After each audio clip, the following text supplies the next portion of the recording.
So hello students, welcome to my channel Programming Learner. Today we are going to discuss some of most important programs that we have discussed in the previous video apart from those. Okay, so here the first question in front of you is that I have just written down the question so that it might not give मतलब time जो है वो बर्बाद ना हो यार, simply इसलिए लिखा है. ठीक है, तो अब क्या लिखा है we have to input the fine of the library according to the late submission of the book.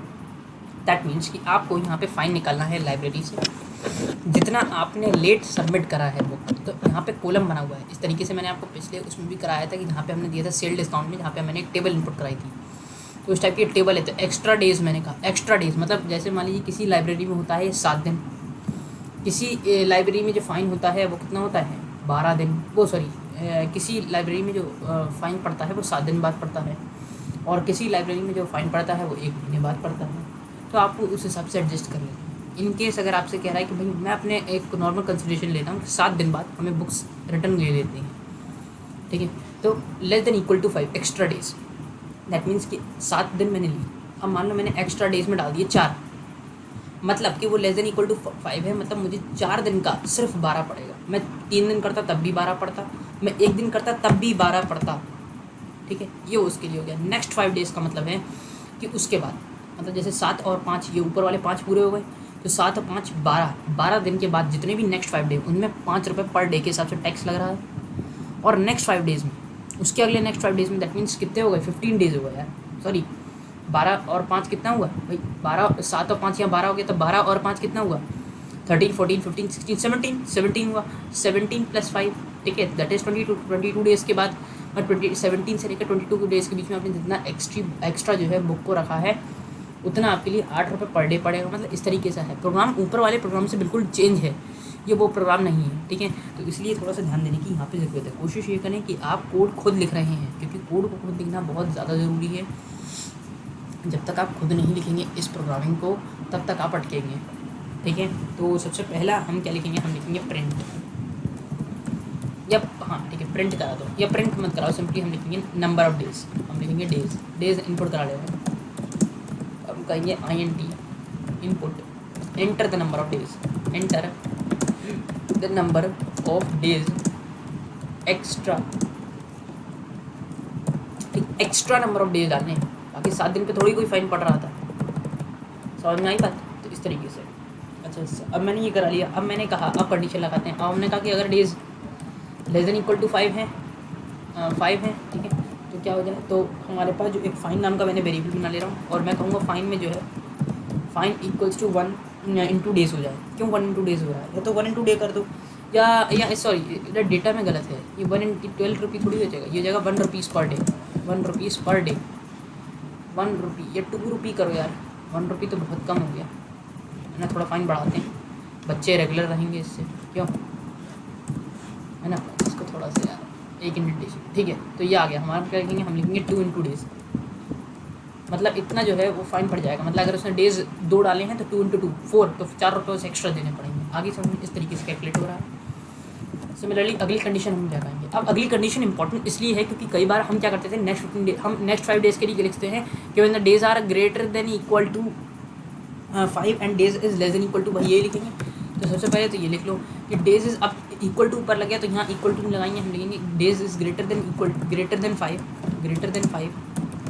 And days are less than equal to 10. अगर लेस देन इक्वल टू 10 है तो इधर आ जाए. और अब हम फाइन नाम के वेरिएबल में क्या देंगे, फाइन नाम के वेरिएबल में देखो पहले के 5 दिन के हिसाब से पहले के 5 दिन हो गए, तो ऊपर आओ तो देखो पहले के 5 दिन लेस देन इक्वल टू 5, मतलब इक्वल टू 5 दिन तो हो चुके थे, अब उसके भी ऊपर जा रहा है, मतलब 2 × 5 तो हो गया होगा, मतलब 10 रुपये तो लग ही गए एक्स्ट्रा, ठीक है. 7 दिन की तो बुक थी, उसमें 5 दिन के और एक्स्ट्रा जो थी वो तो लग गए, ठीक है. अब प्लस करेंगे. अब यहाँ करेंगे डेज़ इंटू क्या करेंगे, जितने भी नंबर ऑफ़ डेज़ के लिए मैंने लिया होगा. तो क्या करूँगा, डेज़ करूँगा नहीं, डेज़ में से 5 घटाऊँगा. जितने भी डेज़ मैंने इनपुट करें, ये 10 रुपये हैं, ये 10 रुपये मैं पहले 5 दिन के दे चुका हूँ, तो इसलिए मैं डेज़ में से 5 घटा रहा हूँ. समझ में आ रही है कोडिंग, बस इस तरीके से कर रहा हूँ. और यहाँ पे एक और आ जाएगा, डेज़ -5 × 10 हो जाएगा, ठीक है, सॉरी इंटू 5 रुपीज़, तो 5 रुपये पर डे, तो 5 रुपये चल रहा है. इस तरीके से चल रही है प्रोग्रामिंग. तो यहाँ पर थोड़ी सी मैथ्स थी यार. सिमिलरली अब जब हमारे डेज़ जो हैं वो ग्रेटर देन 10 है एंड हमारे जो डेज हैं वो लेस देन इक्वल टू कितने हैं। अब नेक्स्ट 15 डेज़ का मतलब है कि अब हमारे जो डेज हैं वो कितने हो गए, 15 हो गए यार, 15 हो गए। जो मैंने आपको बताया था 7, 5, 12 वो मैं अपने हिसाब से एडजस्ट करके बता रहा हूँ कि यार 7 दिन तक कोई टैक्स नहीं लगता, उसके बाद लगता है। तो यहाँ पे एक्स्ट्रा नंबर ऑफ डेज से प्रोग्राम चला रहे हैं, हमें कोई 7 थोड़ी यहाँ लिखना पड़ेगा। आई बात समझ में? तो बस वो समझाने के लिए आपको बताया था। अब आप यहाँ क्या करोगे, यहाँ लिखोगे fine equals two days, sorry days नहीं लिखोगे। अब यहाँ पे देखो 10 रुपये तो सबसे पहले के 5 दिन का, इस वाले 5 दिन का 10 रुपये हो गया, 2 5 से 10। अच्छा इस वाले के लिए 5 × 5 कितने हो गए, 25, यहाँ पर 25 ऐड कर दो, ठीक है। अब एक और प्लस करोगे, अब नेक्स्ट 5 डेज़ का मतलब वो जितने भी डेज़ हैं उसमें से ये वाले 5 और ये वाले 5, ये वाले एक, ये वाले और ये वाले 5 जो है वो डेज़ में से घट जाएंगे, मतलब डेज़ -10 हो जाएंगे। क्योंकि मैंने पहले से उसका टैक्स दे दिया ना भाई, मैंने इसका टैक्स तो यहाँ दे दिया ना, ये पहले से मैंने उसका टैक्स तो ये दे दिया 10 रुपये और 25 रुपये। तो अब मुझे अब बार थोड़ी इंक्लूड करना है उसे, बार इंक्लूड करूँगा तो फाइन तो बढ़ता चला जाएगा। तो डेज़ -25, डेज़ -25 कैलकुलेशन ऐसे ही होती है, ठीक है। ये ध्यान रखना कि आप सोचो नेक्स्ट 5 डेज़ तो 15 रुपये में हर दिन 8 रुपये पर डे लगा दो, वो गलत है, वो नहीं होगा। आ रही है समझ में? तो बस यही कंसेप्ट था इसमें, 8 रुपये पर डे। सिमिलरली एल्स में कब आएगा, जब डेज़ ग्रेटर देन 15 होंगे, तो बस सीधी सी बात है, यहाँ हम फाइन कर देना, फाइन इक्वल्स टू 10 होगा प्लस 25 होगा प्लस क्या होगा, डेज़ -25। दैट मीन्स कि अब मेरे पास नेक्स्ट 5 डेज़ के लिए तो मतलब 5 × 8 40, तो 40 रुपये इधर भी ऐड हो जाएंगे।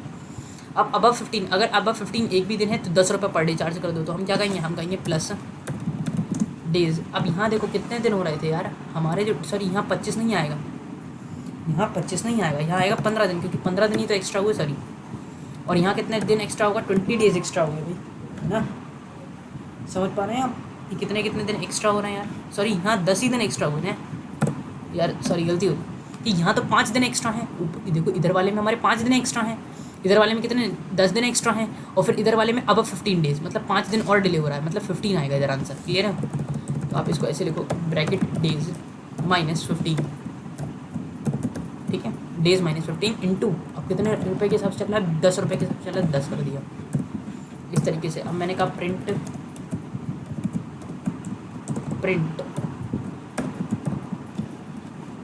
फाइन ऑन यू इज, ठीक है, इस तरीके से, कॉमा फाइन, इस तरीके से, ठीक है। समझ में आ रही कोडिंग एकदम समझ में आ रही है, एक चीज़ क्लियर है। देखिए सबसे पहले मैं फिर समझा रहा हूँ, days is less than equal to 5, days जब 5 से कम थे तो फाइन जो है वो 2 रुपये प्रति दिन के हिसाब से पड़ा, ठीक है, 2 × डेज हो गया। एलिफ में कब आया, जब मेरा 5 से ऊपर मैंने दिन डाला, मान लो मैंने इनपुट में डाला 7 दिन, तो डेज एंड ग्रेटर देन, तो ग्रेटर देन 5 भी है, days less than equal to 10 है। क्यों डाला लेस देन इक्वल टू, क्योंकि नेक्स्ट 5 डेज़ की बात हो रही है यहाँ पे। ऊपर आइए देखिए, यहाँ मैं हाईलाइट करता हूँ, जहाँ कर्सर को घुमा रहा हूँ उस तरफ ध्यान दिया करो, क्योंकि कर्सर से मैं आपको दिखाता हूँ, ठीक है। एलिफ, अब एलिफ में अगली बार में कब आया, ये वाले एलिफ में कब आया, जब हमारा इससे बड़े हो गए, मतलब 15 दिन हो गए। तो अब चलिए पहले तो इसी को समझो, ये वाले स्टेटमेंट को समझो पहले, ठीक है, नीचे जब बाद में जाएंगे। ये fine 10 plus days -5, that means 10 रुपये पहले वाले के हिसाब से, भाई पहले तो ये चल रहा था, ये वाला कर्सर, ये देखो ये 2 रुपये प्रतिदिन के हिसाब से 10 रुपये पहले लग गए। अब अगले के दिन के लिए फिर से थोड़ी 10 रुपये देंगे यार। अब हम क्या करेंगे, अब हम नेक्स्ट 5 डेज़ करेंगे, तो नेक्स्ट 5 डेज़ के लिए डेज़ में से 5 घटाओ पहले, तो भाई 5 दिन का तो हमने दे दिया, अब जितने डेज़ बचे उनका हमें 5 से मल्टीप्लाई करना है, इंटू 5 पर डे। आई समझ में? इस तरीके से नीचे वाली कोडिंग हो रही है, ठीक है। 10 हो रहा है, 10 क्यों हो रहा है, क्योंकि 10 हमारा पहला हो गया। अब 25 क्यों आया, क्योंकि मैं इस वाले 5 डेज़ के लिए तो भाई पहले ही पेमेंट कर चुका हूँ। आई बात समझ में? नहीं समझ में आई बात? नहीं समझ में आई बात? देखो वो क्या रहा है कि यहाँ पे 10 आया, 10 क्यों आया, क्योंकि मैं ऊपर पेमेंट कर चुका हूँ। 25 इसलिए आया क्योंकि मैं 25 नेक्स्ट 5 डेज़ के लिए जो है, ये वाले डेज़ के लिए मैं 25 रुपये हो गए। तो अब मैं इस वाले कैटेगरी में आया हूँ, तो यहाँ पे तो 5 रुपये नेक्स्ट 5 डेज़ के लिए, तो डेज़ में से 10 घटाऊँगा, इंटू 10 करूँगा, तो उस हिसाब से हमारा जो फाइन है वो कैलकुलेट होगा। आप चेक करके देख लेना। वैसे भी जब नंबर ऑफ डेज़ उसने डायरेक्टली पूछा है, तो डेज़ मेरे मान लो मेरे पास 10 दिन एक्स्ट्रा थे, या मान लो मैंने 4 दिन, मैंने 5 से लेकर थोड़ा बड़ा वैल्यू दो, मैंने 7 दिन डिले करा, ये 7 नहीं, मैंने कहा 12 दिन मैंने डिले करा, तो मेरे उस हिसाब से फाइन आ गया। तो फाइन ऑन यू इज़ 51। आ गई समझ? ऐसा नहीं कि बहुत लंबा चौड़ा फाइन, तो क्या करता, वो सोचता 12 है, चलो 12, अब नेक्स्ट 5 डे मतलब इस वाली कैटेगरी में आ रहा है, तो हम डायरेक्टली 8 × 7 कर दे रहे हैं, 7 × 56, ज़्यादा फाइन हो जाता है मेरे लिए, है ना। तो सही फाइन आ रहा है और कैलकुलेटेड फाइन आ रहा है, इसे कहते हैं मैथ्स। यहाँ पे जो हमने यूज़ करी है वो है, ठीक है। अच्छा, इसी क्वेश्चन को हम और कैसे कर सकते थे यार, अब इस क्वेश्चन के अलावा हमारे पास एक क्वेश्चन और आता है। मैं वीडियो पॉज करके क्वेश्चन लिख ले रहा हूँ, आप जब तक इस क्वेश्चन को एक बार देख लीजिए और अगर नहीं समझ में आ रहा तो आप बैक करके फिर से चालू करके फिर समझ सकते हैं। चलिए, तो प्रोग्राम आपके सामने आया हुआ है। We have to input the unit consumed by electricity and find the bill to be paid to the electricity department. आपको यूनिट इनपुट करानी है यूज़र से और ये बताना है कि उसका कितना बिल बना। टेबल दी हुई है कि यूनिट्स पहले की 100 यूनिट्स के लिए 250 रुपये कॉस्ट है। नेक्स्ट उसके बाद जो 200 यूनिट लगेंगे उसमें 4 रुपये पर यूनिट के हिसाब से लग रहा है, मतलब पहले के 250 तो लगेंगे प्लस 4 रुपये प्रति यूनिट के हिसाब से जितना आपने एक्स्ट्रा लिया वो लगेंगे। ठीक है, नेक्स्ट 200 यूनिट्स के लिए हमें क्या करना है, 8 रुपये पर यूनिट। तो इस तरीके से चल रहा है, मतलब पहले में क्या है कि पहले में 100 यूनिट है तो पहले में चाहे आप 30 यूनिट खर्च क्यों ना करो, चाहे आप 1 यूनिट खर्च क्यों ना करो, आपकी फिक्स कॉस्ट है 250, तो अब आपको 250 देनी है, उसमें कोई पर यूनिट का हिसाब नहीं है। तो इस तरीके से चलना है। तो कैसे चलेंगे, पहले हम कहेंगे यूनिट INT इनपुट, यूजर से इनपुट करा लेंगे, enter the units consumed, enter the units consumed, इस तरीके से। ठीक है, और एक मिनट सॉरी यहाँ बैक्स पे कर दो। और अब हम क्या कहेंगे, हमने यूनिट इनपुट करा ली यूजर से, अब हम कंडीशन लगाएंगे। अब हम कहेंगे if unit is greater than if is less than equal to 100, अगर लेस देन इक्वल टू 100 है, यार ये कहाँ गया, ठीक है, तो प्रिंट क्या कर दो, प्रिंट मत कर दो। अब हम इसे कैलकुलेट करना है तो हम यहाँ कैलकुलेट करेंगे बिल नाम के वेरिएबल में। हम कहेंगे बिल इक्वल्स टू यूनिट, 250 आना है तो 250 इंटू यूनिट तो होगा नहीं, सिंपली 250 फिक्स कॉस्ट है, खत्म कहानी, वो ऐड हो जाएगा उसमें। अब हम आएंगे नेक्स्ट कंडीशन पे, दैट इज़ एलिफ में हम कहेंगे कि यूनिट जो है, अगर वो हमारा यूनिट ग्रेटर देन 100 है, भाई इक्वल टू क्यों नहीं लगाया, क्योंकि ऊपर इक्वल टू लगाए, ठीक है, नहीं तो एरर थ्रो करेगा। एरर मतलब कहीं ना कहीं दिक्कत आएगी। Unit is greater than 100 and unit is less then, अब कितना से लेस देन होना चाहिए बेटा, नेक्स्ट 200 का मतलब वो 300 यूनिट पे पहुंच गया, तो हमें लेस देन इक्वल टू 300 करना है। ठीक है, लेस देन इक्वल टू 300 करना है, 300 और ये 300 कोल, ठीक है, इस तरीके से। और हमारा बिल कितना बनेगा, बिल पहले तो 250 तो बनना ही चाहिए पहले की यूनिट के हिसाब से। अच्छा, नेक्स्ट 200 के हिसाब से कर्सर पे जाओ, नेक्स्ट 200 यूनिट्स के हिसाब से 4 रुपये प्रति यूनिट है, तो पहले मैं क्या करूँगा, प्लस करूँगा और यूनिट्स में से 100 यूनिट तो घटाऊँगा, क्योंकि 100 यूनिट का मैं बिल दे चुका हूँ, तो मैं कहूँगा यूनिट माइनस 100 यूनिट में से क्या घटाऊँगा 100, क्योंकि मैं पहले की 100 यूनिट का बिल तो ये 250 रुपये दे चुका हूँ, ऐड कर रखा हूँ, तो अब मुझे सिर्फ नेक्स्ट की यूनिट का देना है, तो यूनिट माइनस 100 ब्रैकेट में इंटू क्या हो जाएगा, इंटू हो जाएगा 100, इंटू हो जाएगा 4 रुपये, सॉरी 4 रुपये प्रति यूनिट है ना, बस इस तरीके से। सिमिलरली नेक्स्ट आएगा एलिफ, अगर हमारी यूनिट जो है वो ग्रेटर देन क्या है, ग्रेटर देन 300, अब 300 में 200 ऐड करो जरा, कितने हुए, 500 हुए, तो एंड यूनिट जो है वो क्या है, यूनिट जो है वो लेस देन इक्वल टू 300 है, सॉरी 500 है, ठीक है, 500 में आएगा ना, 500, तो हमारा बिल जो है वो कितना बन जाएगा, बिल जो है वो 250 तो बनेगा। अच्छा, अब हमने पहले के लिए दे दिया, पहले की 100 यूनिट्स के लिए। अब नेक्स्ट 200 मतलब मेरा जब 300 से लेकर 500 के बीच में झूल रहा है मेरा बिल, तो मान लो 350 है, तो 300 तो पहले की 100 का ये दे दिया मैंने 250, अब 200 नेक्स्ट 200 के लिए मुझे कितना देना, 4 रुपये प्रति यूनिट, तो 200 इंटू 4 डायरेक्ट कर दे रहा हूँ, तो 200 क्रॉस 4 कर दे रहा हूँ, और वैसे डायरेक्टली भी लिख सकते हो, 2 4 8 होता है, तो 800 डायरेक्टली लिख दे रहे हैं। ठीक है, 800 प्लस, कंफ्यूज तो नहीं हुए ना, आप उसे 200 इंटू 4 भी लिख सकते हो, कोई दिक्कत वाली बात नहीं है। अच्छा, अब ब्रैकेट अब क्या लिखेंगे, आप क्योंकि नेक्स्ट 200 यूनिट की बात हो रही है, तो यूनिट में से कितना घटाऊंगा, यूनिट में से नेक्स्ट 200 घटाऊंगा, यूनिट में से क्या घटाऊंगा, यूनिट में से सॉरी 300 घटाऊंगा ना, भाई 300 ही तो घटेगा, हमारा 300 जो है वो घट जाएगा। जब घटेगा तभी तो हमारी जो नेक्स्ट यूनिट कंज्यूम है वो आएंगी। समझ में आ रही है आपको कि यहाँ पे मैंने यूनिट माइनस 300 क्यों लिखा, यूनिट माइनस 300 इसलिए लिखा क्योंकि मैं 300 यूनिट क्योंकि मैं यूनिट में से 300 यूनिट का बिल तो पहले ही पेज कर चुका हूँ, 800 प्लस 250, तो इसलिए करा। अब यहाँ पे ब्रैकेट लगा के दे सकता हूँ और इंटू क्या कर सकता हूँ, इंटू कर सकता हूँ 100, इंटू कर सकता हूँ 8 रुपीज़। तो अभी जो मेरे पास क्वेश्चन था वो सिर्फ नेक्स्ट 200, इसके बाद का नहीं था कि अगर एल्स है तो या ऐसे लिख दो अब ये भी कर सकते हो कि यहाँ पे कर दो अब 200 अब अब कितने हो गए, 500 हो गए, यहाँ कर दो अब 500 है, अब 500 यूनिट्स, तो हमारा कितना कॉस्ट हो जाए, हमारा जो कॉस्ट लग जाए वो किस हिसाब से लग जाए, सॉरी कुर्सर को यहाँ लाओ, हमारा किस हिसाब से लग जाए, हमारा 10 रुपये प्रति यूनिट लग जाए, तो 10 रुपीज़ पर यूनिट लग जाए, इस तरीके से लग जाए। ठीक है, तो ये भी बन जाएगा। ये कैसे बनेगा, ये ऐसे बनेगा यार, यहाँ पे बस कुछ नहीं करना आपको, यहाँ पे लिखना है एल्स और आपको इस तरीके से कर देना है। एल्स नहीं करोगे, हाँ एल्स का क्यों करोगे, क्योंकि हमारी यूनिट्स जो हैं वो 500 से बढ़ गई, एल्स में तभी तो आएगा। अब हमने कहा बिल में जो है वो 250 आ जाए, तो 250 आ गया, हमने कहा 800 आ जाए, 800 आ गया। समझ में आ रहा है ना, मैंने 800 क्यों करा है, मैंने क्यों करा है, हर चीज़ का मतलब मैं आपको चीज़ सेंस समझा रहा हूँ कि हर चीज़ मैंने क्यों कर लिख रहा हूँ एक एक चीज़ का। ठीक है, तो ये हो गया। अब बिल बिल अरे यार ये सॉरी गलती हो गई, ये नीचे लाइन में आना ना, तो बिल इक्वल्स टू 250 है ना, 250 प्लस 800, सॉरी 800 ठीक है, प्लस करा तो 250 प्लस 800 आ गया। अब 250 800 का मतलब हुआ कि मैं यहाँ तक पहुँच गया हूँ यार साहब। अब मुझे इधर वाले पे आना है, तो नेक्स्ट 200 मतलब 500 तक ही तो यूनिट मेरी पहुँच गई है, उससे ऊपर भी है, तो 200 इंटू 8 करूँगा, तो 200 इंटू 8 कितना हुआ, 2 8 जा, तो ऐसे भी लिखता हूँ 200 इंटू 8 मैंने ऊपर समझा दिया, ऐसे भी लिख सकता हूँ, और 2 8 जा 16 मैंने अपने दिमाग में कैलकुलेशन लिख दी, तो ऐसे भी लिख सकता हूँ 1600। और प्लस क्या कर दूँ, बताओ प्लस क्या करेंगे, प्लस करेंगे कुछ नहीं, सिंपली हम करेंगे यूनिट माइनस, यूनिट में से कितना घटा दें, 500 घटाएंगे। अब 500 एक्स्ट्रा, भाई 500 का बिल मैं ये पूरा पे कर चुका हूँ पहले, 500 का बिल मैं पहले पूरा पे कर चुका हूँ, और इंटू हो जाएगा कितना 10 रुपीज़। अब मेरी एक्स्ट्रा जितनी यूनिट है वो 10 रुपये के हिसाब से लग जाएंगे इस तरीके से। और मैं यहाँ क्या ले रहा हूँ, मैं यहाँ पे प्रिंट ले रहा हूँ, थोड़ा सा नीचे करेंगे, प्रिंट करूँगा द यूनिट्स, पहले तो यूनिट्स उसको दिखाते हैं, the units consumed by you are कितनी है यूनिट्स, तो यूनिट नाम का वेरिएबल जो हमने लिया था उसकी प्रिंट करा देंगे, print bill to be paid, bill to be paid by you comma bill नाम के वेरिएबल से हमने बिल की वैल्यू चढ़ा दी। और एक चीज़ और प्रिंट कर सकते हैं कि लास्ट डेट ऑफ बिल, ठीक है, अपनी मतलब थोड़ी अच्छी तरीके से रिप्रेजेंट करने के लिए डेटा को, the bill to be submitted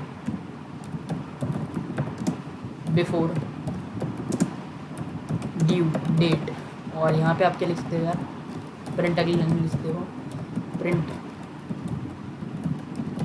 thank you for using our service, मतलब उसे भी लगे यार कि हाँ यार कहीं हम आए बढ़िया सर्विस पे आए, है ना, कैलकुलेट कराने पाइथन की कोडिंग में आए, है ना। तो इस तरीके से तो यूनिट्स यहाँ का इनपुट करा ली है, और इफ़ एलिफ अलग अलग टाइप की कंडीशन दे दी हमने किस किस के लिए, आपको समझ में आ गई होंगी कि ऊपर वाली चीज़ें अगर नहीं आई हैं तो आप एक बार अपने वीडियो को पीछे करके देखो, पक्की बात है यार समझ में आएगी। मैंने एक एक चीज़ एक एक लाइन बताई है कि क्यों मैंने 250 ऐड करा है, ठीक है। बाकी तो सब कॉमन है कि मैंने यूनिट प्रिंट करा दी, बिल प्रिंट करा दिया, इस तरीके से रन करूँगा, रन मॉड्यूल करूँगा। जैसे मैंने कहा कि मेरी जो यूनिट्स हैं वो हैं 340 तो उसने कहा मेरा फाइन ऑन यू, सॉरी ये फ़ाइन क्यों आ रहा है, नंबर ऑफ, अच्छा ये ऊपर वाले में आ रहा है, सॉरी ये हमारा ऊपर वाले में आ रहा है, तो इसे हमें कमेंट आउट करना पड़ेगा, तो पहले हम इसे कमेंट आउट कर लें यार, ठीक है, इस तरीके से। और अब हम इसे रन करेंगे, रन मॉड्यूल। तो अब हमारे एंटर द यूनिट्स में मैंने करी 350 यूनिट्स कर दी, 40 करी थी ना, 40 का दे रहे हैं, 40 करी थी। तो units consume by you are 340, bill to be paid by is you कितना है 1370, और bill to be submitted before due date, thank you for using our service, ठीक है।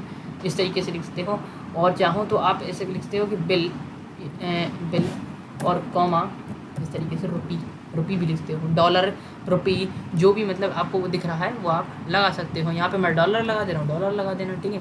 रुपी है तो रुपी लगा देना, जो आप चाहो वो लगा सकते हो, ठीक है। रन मॉड्यूल तो कोई फ़र्क नहीं है, बस सिंपली मैं यहाँ पे 340 मैं यहाँ पे कह रहा हूँ, चलो मैंने दिया 560, वो अगल निकालेगा $3250 आपको पे करना है, जो भी आपका कैश है 560 यूनिट्स के। क्लियर हुआ, टिपिकल तो नहीं है यार, ठीक है।